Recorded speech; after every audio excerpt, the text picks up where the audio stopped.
మహేష్ కుమార్ పుట్ట ఈ కంపెనీకి డైరెక్టర్లుగా ఉన్నారు.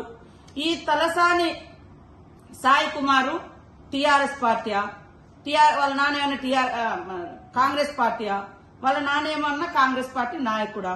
ఇది మీరే కదా ఇచ్చింది.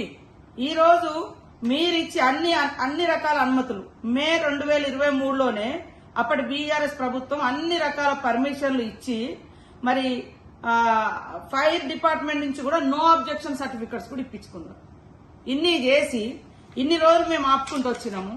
ఈ రోజు కావాలని రైతులను రెచ్చగొట్టించి ఈ ప్రభుత్వాన్ని బదనాం చేసేటువంటి కార్యక్రమం చేపడుతున్నారు.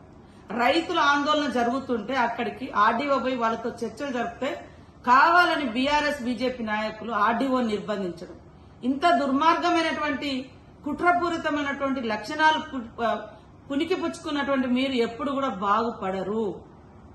వాస్తవాలు మాట్లాడండి. ఏమన్నంటే సోషల్ మీడియాను అడ్డం పెట్టుకుని ఇష్టానుసారంగా మాట్లాడుతున్నారు. ఇది సరైంది కాదు. మీకు దమ్ముంటే, మీరు నిజాయితీ పరులైతే, మీరు నిజంగానే రైతుల పట్ల మీకు ప్రేమ ఉంటే, మేము ఈ యొక్క ఒప్పందాలు మేము చేసుకోలేదని మరి అంబేద్కర్ గారు సాక్షిగా వచ్చి మీరు చెప్పగలరా? లేదా మరి ఈ రోజు లక్ష్మీ నరసింహస్వామి టెంపుల్ కి వచ్చి చెప్పగలరా? మేము పర్మిషన్లు ఇవ్వలేదు, మాకేం సంబంధం లేదని ఎక్కడికి వచ్చి చెప్పగలుగుతారో మీరు చెప్పండి.